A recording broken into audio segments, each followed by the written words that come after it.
I'm Arnoud Vermeer. I currently work for LeaseWeb, not in the CDN team anymore, but for bare metal. But before I was working on the CDN team. I did automation there. If you have any questions, just raise your hands. I'll take questions during the talk. So first, this is the agenda for today, just a small introduction and all the topics. I'm just going to skip over them because you'll see them coming by. As an introduction, who knows what a CDN is? All right, good. Who uses a CDN? All right, good. Who thinks he knows how a CDN actually works internally? That's good. All right, cool. I'll do a poll at the end and see if you're actually right, but we'll see. All right, so for the people that don't know, a CDN is a content distribution network, a distributed system of servers deployed across the world. Why use a CDN? Well, if you only have servers in Amsterdam, like here, then your latency to Hong Kong is a long time, and that's for every round trip, and that actually kills your speed. So by using a CDN, your origin is still in Amsterdam, but there's a node closer to you in Asia. It means you get a consistent speed on every location, which means happy users. So why use a CDN? There are multiple reasons. Scalability, it's much easier to grow if you let somebody else handle the problems. Availability, you only have to keep up your origin. It's a lot easier. Latency, so if you do a lot of SSL, then latency becomes a killer. So that's a good reason to use a CDN. Cost reduction, if we group all the effort together, then it's probably cheaper than doing it yourself. And the last, of course, speed. So these are some types of CDN traffic that a usual CDN will manage. If you're going to build your own CDN, I suggest that you pick one topic and you stick with it for at least the beginning. So for this example, I'm actually going to emulate what the LeaseWeb CDN did. We stuck with large files and video on demand, mostly adult content, so just so you know. All right, so how does a CDN actually work? Well, essentially it all comes down to this, cache. We cache your content.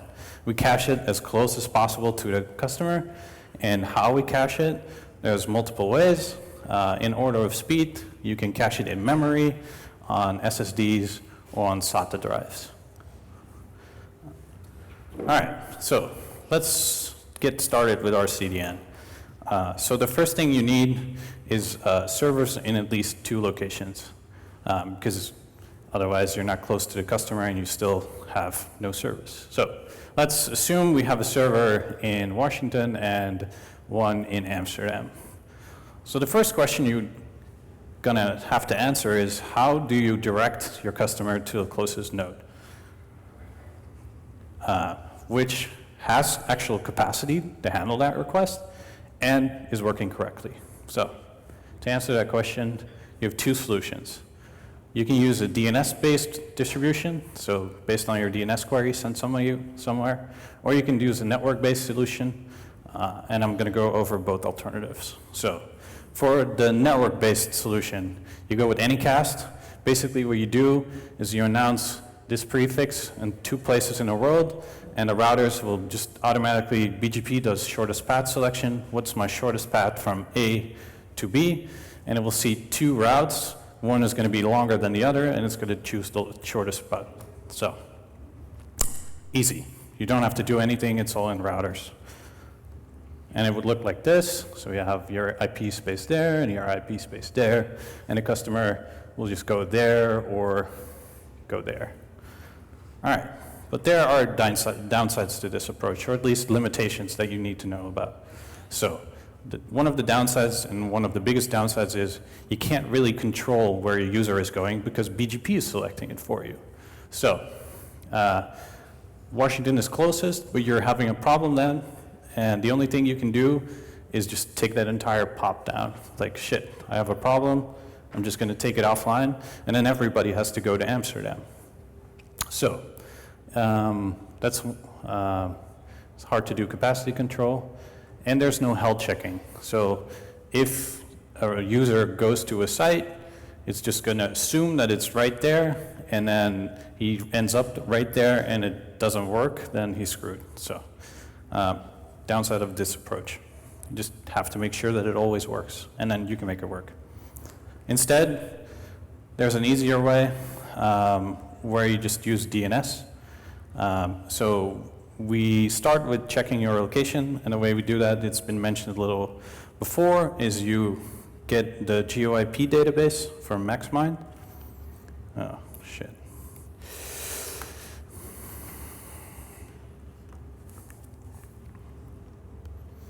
And yeah. All right.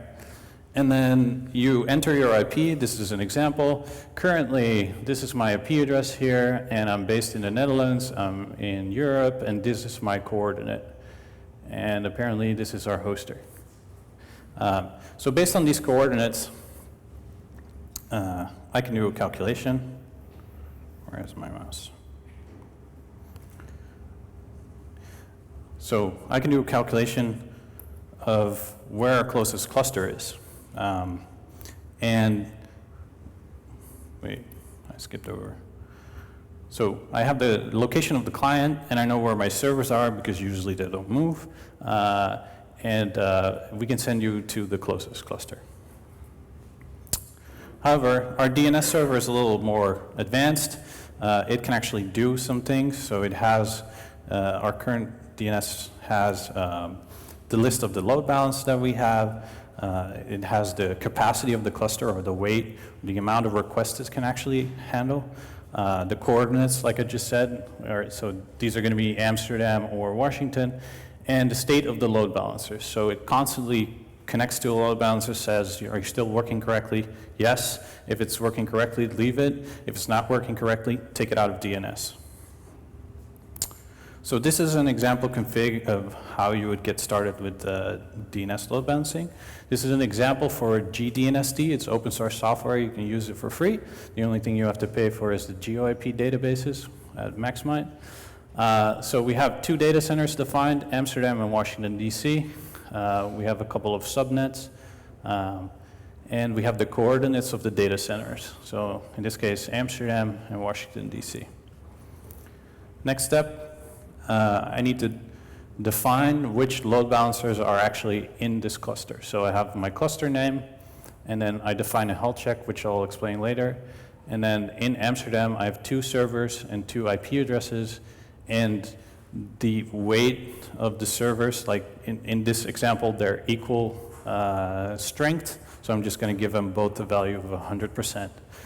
All right. And then in Washington, D.C., I also have 2 servers with 2 IP addresses. So now I'm just going to define a health check. What is a healthy server? If the load balancer responds, port 80, and it responds within 24 seconds, it's down, milliseconds, and its down threshold is it failed to check 16 times in that 16 times 24 milliseconds, and there's a timeout of 4 seconds. Anyway. All right, so first step, we request a host name to our DNS server, which sends, okay, your closest location is probably Amsterdam. We're going to send you the Amsterdam IP address, and I end up with a load balancer. Next problem to solve, load balancing. So probably behind the load balancer, you have some web servers, and then that request files from your customer and cache them in this location. But there's a problem here, because if you only have one cache, then you hold all the content. Not a problem, easy. But as soon as you have 2 servers, you now need to decide to which server you're going to send your file. And there's a 50% chance that you're actually sending it to the server that has the file. So the first request, you're not going to have the file. The second request, you have 50% chance, if you do it round robin, that you're going to end up on the right server. But if you run out of capacity, you need more servers, for example, 3 servers, then now the second request only has a 33% chance of probability of hitting the right server. And it gets worse. 4 caches, 25% chance. But even that, you'll end up at, like if it's a really popular file, all servers will eventually cache all files. But now you've grown your capacity, but not your storage, because you're still storing the same file on each device. So we need a way to distribute the objects in a predictable way and evenly store the objects over the machine. So I don't want to store the content twice, because that's just expensive for me. If I store it once and I have enough capacity for that one object, then I only want to store it on one server. So what do? What's the easy solution? Anybody? Hash it. All right, so you'll end up with something like this. You have a server list. Let's say we have 3 backend servers, and then you say, okay, I hash my URL to a number, and I divide that modulo by the server length. And you get a result, which is either 1, 2, or 3. You'll end up with server 1, 2, or 3. Anybody knows how Modulus works? Computer science? Okay. To explain this problem, I actually have a demo, so let's make it a little bit easier.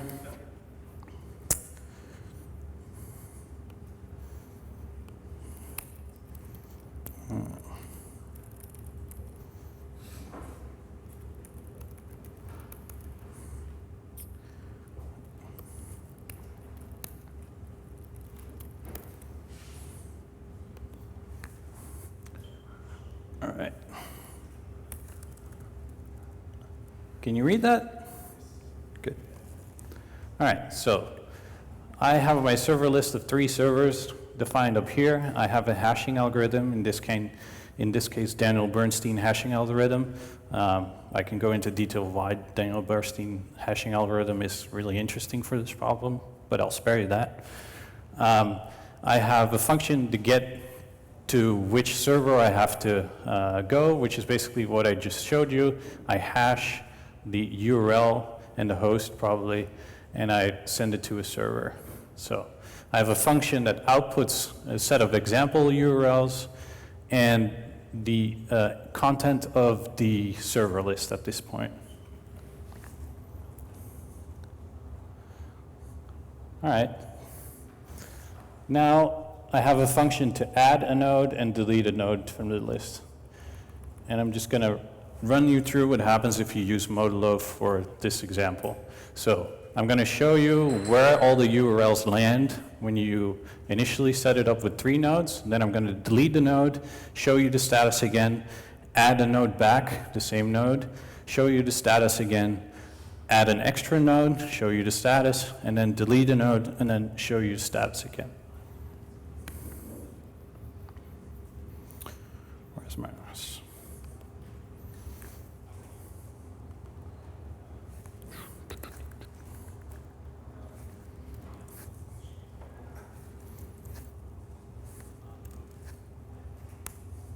All right. I'm going to start at the top. So I have my 3 nodes in the server list, and currently Halo is going to .30, test is going to .20, flip is going to .10, and yawn is going to 20. I remove .20, and currently Halo just moved from .30 to .10, test moved from 20 to 10, flip moved from 10 to 30, and yawn moved from 20 to 30. So with one action, all of my content is shuffled. And if you cache content, you're just basically saying, okay, the state previously, it was cool, but now I have this new state. But in theory, your server is going to go crazy because it says, all of a sudden, all the files are at different servers. They're all going to go out to your customer and say, I want this file again, give me this file again. And it's even worse because now I add the same server back here, and now they're in a different location again. So all of the content is distributed again. So in this scenario, if you add a node or remove a node, everything in your cluster shuffles, and it's mayhem. Everything will die. All servers will get overloaded. Users get shitty responses because you have to go back to your customer. Your customer is like, what the fuck is going on? You're constantly requesting the same file. What's up? So this strategy has learned us that there's another problem here. We need to also have a predictable algorithm and even distribution of the objects over the machines, but we also need to minimize the impact if we add or remove a node, because web servers are just going to die, and I don't want the entire cluster to fail if one server dies. All right, there's an example link if you're interested in Daniel Bernstein hashing, why I chose that, but I'm going to leave that out of scope for now. All right, so consistent hashing is the problem that's going to solve this. And who knows what consistent hashing is, other than the definition on the screen? All right, a couple of people.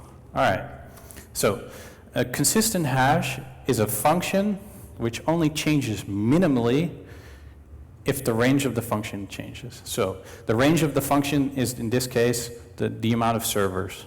So if I add a server or remove a server, I want only that server to be impacted, and I want the rest of the cluster to be left alone.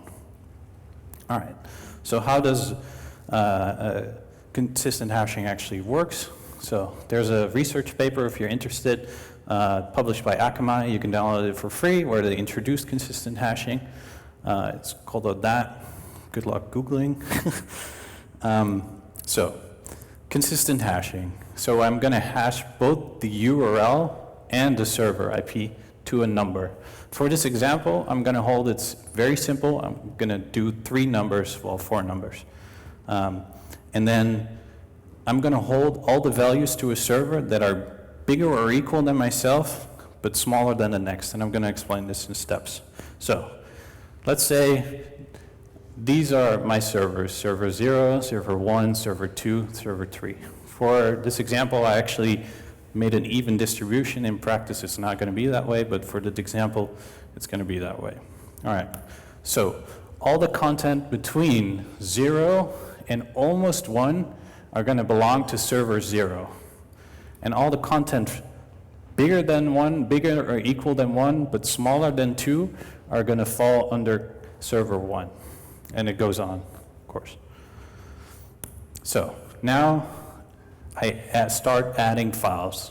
So I run my hash, it calculates a number, in this case file 58, calculates a 0.1, it's bigger than 0, but smaller than 1, so it belongs to server 0. And I do that for a couple of files, and you get even distribution around the servers. So this is the example. These files belong to server 2, these files belong to server 1, these files belong to server 0. All right, what's going to happen is we're going to fail server 1. And what happens is server 1 is still going to be responsible for the files that it was originally responsible for, but it's going to add the servers that belong to server 1, but because it's no longer there, it's going to recache these servers, these files. Everybody understands this? Because the value is now 1.2 is no longer bigger than 1, but it's still bigger than 0 and smaller than 2, so it now belongs to server 0. All right, now I'm going to add the server back, and it's going to get the same URL, the server IP is the same, so it's going to enter back and get the value of 1 again. So now the files that were cached on server 0 are just going to be recached on server 1, but the only files impacted in this change is not all the files, but only these subset of files. That's the definition of what I want for my consistent hash. Everybody gets that? So even though one server failed, all of these files are not impacted, only this part. All right. So actually, the way they do it, instead of having 0 to 4 or 0 to 3, is you hash to a 64-bit number or a 32-bit number, and then you hash your servers as well, and you place that on the ring, and then you make virtual nodes. Doesn't matter. That's too technical, I guess. Anyway, so I've now made sure that I know on my load balancer, I hash the file, I know to which backend I have to send the server. So now I can store my files only once. If one of these backends it fails, there's only one other server that is actually impacted. Great. All right, so we're getting pretty close to an actual usable CDN. But there's a limitation. So on these caching nodes, I have SSDs, and SSDs are expensive, but they're really fast, so I like them. So each node has about like 16 terabytes of SSD storage. But what happens if your customer has more than 16 terabyte per server to store? Anybody has any idea what happens? Well, it's easy. We're just going to throw the least popular content, the file that was not requested for the longest time, we're just going to kick it out, make some space. Now I have more space on my hard drive, and problem solved. But, oh my God, customer's angry. You keep requesting this file, and you already requested it. What's up? Why are you doing that? So our customers want us to store a file for, I don't know, 365 days, over 10 years, it doesn't matter. If we request it once, they don't want to see us again. All right, so we introduced an origin shield. Our goal is long-term storage, and of course, because we're a CDN, it has to be low cost, and it only has medium performance because it's only, all the really hot content is getting handled by our edge servers. So what we came up with in our CDN is a 50 terabyte machine with SATA drives, really cheap, and it just runs Apache traffic server. It's open source, so you can use it, and it just stores files on those SSD drives. All right, so now's my map like this. My request comes in, I get routed to a data center, I get at the load balancer, I know which server to send it to. If the content is not there, I ask it for my long-term storage. If the content is not there, I ask it from the customer. All right, cool, problem solved. But now the customer wants to start removing content. For example, this picture of him snorting coke, he doesn't really like it, so let's remove it from the internet. Shit. Our entire infrastructure is built on storing files, not removing them. So you need an infrastructure to remove content. All right, how do you do that? For example, we have a host server, example.com, and a file. I don't want this file. We have our cache servers, which is the long-term storage, and we have our load balancers, which are these IP addresses. So these are one of each load balancers you have deployed in each POP in the world. All right, what you're going to do first is remove the file from the long-term storage, because if you remove it from the edge and it's still in the long-term storage, the edge is just going to request the file and it's going to get the file and you got nowhere. So first, delete it from the long-term storage. And in HTTP, there's just a purge call, and I just purge. So you say, okay, my host is example.com. I want to talk to one of the cache servers, and I want to remove this file. All right, Apache traffic server, there's of course a firewall rule. Not everybody can just delete files. So if you're allowed to remove files, it's going to remove the file for the cache service for you. Next step, I need the load balancers. And a brute force way to do it would be talk to every edge server and tell them to remove this file. But it quickly adds up. If you keep adding servers, then you have to connect to each server and tell them to remove that file. And it's actually not useful because we only store the file once. So there's only one server in that cluster responsible for holding your file. But luckily, we can use the same method of distributing with consistent hashing to remove your file. So basically, the only thing you say, instead of get me this file, and it sends you to the right server, you just say delete this file, and the load balancer will send you to the right server. So for each load balancer, purge the file, and it will send you to the actual edge server, which will actually remove the file. Great. All right, so now the boring part. You need a business model. So there's two types of business models for CDNs. Either it's flat fee, like Cloudflare uses, you pay 200 euros a month and then they take care of your CDN stuff, or you're billed on usage. And that can be, if you use a lot of traffic, they'll bill you on traffic. If you lose a lot of requests, they'll bill you on requests, and usually a combination of these three factors. All right, so you also need to keep information about the way you're going to bill. So if you're going to do a fixed fee per user, it's easy. You just create a bill, repeat it every month, blah, blah, blah. If you're going to do a model based on traffic, storage, or request, then you need to gather those stats for each server and each client and process them and keep them and base your invoices on that. So I'm going to leave this out of scope because it's a really hard problem to solve, and I just don't care. All right, so another step is customer needs to actually be able to talk to your CDN. They need to be able to create a new distribution, so you have a new customer, and they need to remove distribution. They need to be able to remove a file, and they probably want some dashboard to click around in and see the stats and get the invoices and stuff like that. You're going to need to have that. There's no open source solution easy for this. For support queue there is. There's frameworks you can use for a dashboard. The API you're just going to have to develop yourself.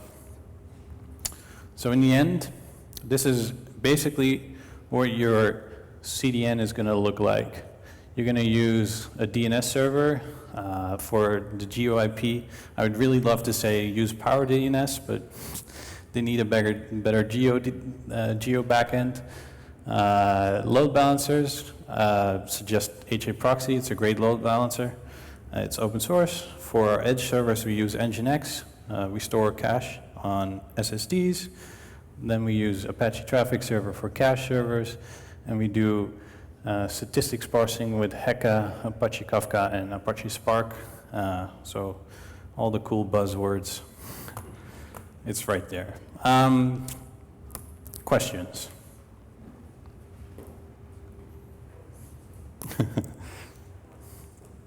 Always has a question.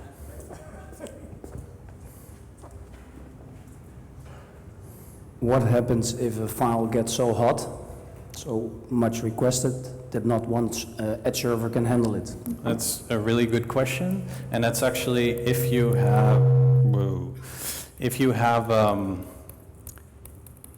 all the way back. All right. If you have, for example, live streaming, that's actually a thing that you will see there.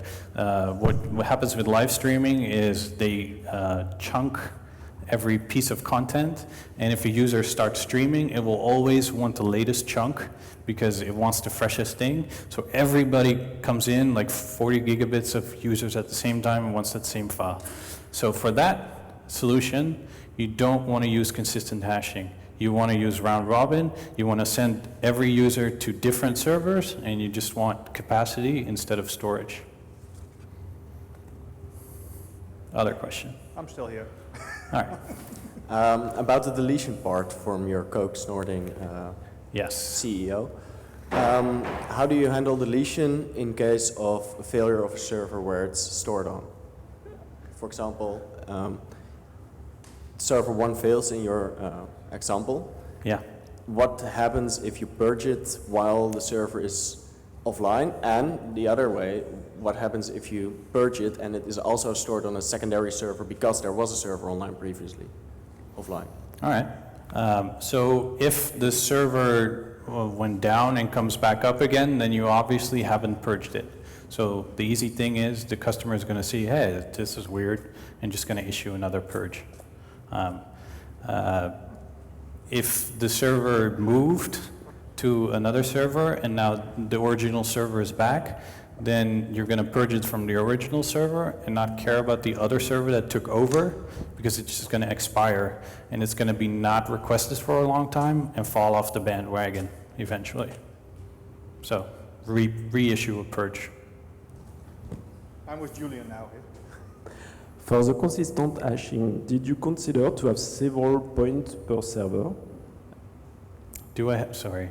For the consistent hashing, you have 1 point per server. If Yeah. you have several points, I think it will better balance the load of one dead machine on all your existing machine instead of just the machine close. So actually the way consistent hashing does this, because it hashes the server IP or whatever definition of a server you use to a number, it's not going to be evenly spread to like on this graph. So what they do for each server, they make virtual nodes, X amount of virtual nodes, and they put them around the entire number. So you actually get virtual nodes that talk to an actual server. So that's the way they solve that. You get even distribution, and you can add more servers, and it gets lighter, basically. Any more questions? Oh, you keep me running. I'll go cross over here.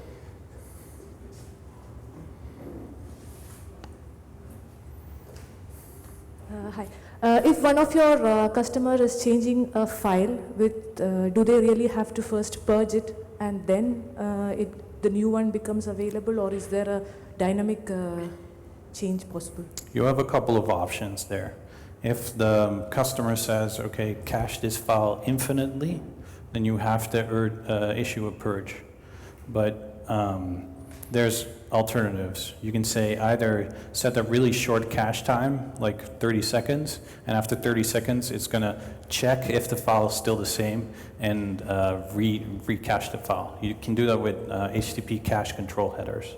Another alternative is you actually take in consideration the query string, and you just do question mark version of the file equals random string or a hash of the file, and as soon as you change the file, your website is going to include the new question mark version, and the CDN just sees that as a new request, as a file that it didn't have yet, so it's just going to go through the chains and re-request the file. So the old data still remains, it's not purged? You don't have to purge. Yeah. You can. There's multiple ways you can solve it. You can purge, or you can change the file names, or whatever you want to do, or set a short caching time.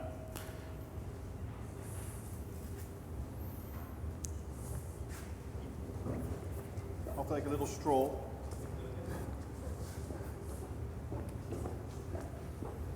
Oh, I'll be coming. Thank you. In this model, you assume that there's infinite capacity from any place to anywhere. You mentioned that you locate the edges close to the consumers of data. Awesome. But what happens in a scenario where, for instance, from 7 till 9 in the morning, you can better serve content from Amsterdam, but at peak hours, you can better shift it to, say, a Frankfurt node? Is there any feedback loop based on network performance metrics? Yes. You can look at your traffic logs, and you see that customers' average speeds, for example, first time to megabyte, things like that, you can monitor and see if that really drops. Then you can make your DNS smarter and send, okay, during these times, send it to another cluster which actually has a better performance. So there's a whole feedback loop in the CDN, which is a little out of scope for getting your CDN started, which says, okay, we're seeing errors, or we're seeing slow load times, things like that, and then you use DNS or Anycast to route around that problem. Thank you. Answers your question? Yep. We still have some time for some additional questions. Nothing? Oh, you had the most questions of everyone, Arnoud. I have the most questions of You had any. the most questions. Most questions asked. Oh, yeah. Thank you very much You're welcome. for your presentation and for being with LeaseWeb, I've understood. Seems like it.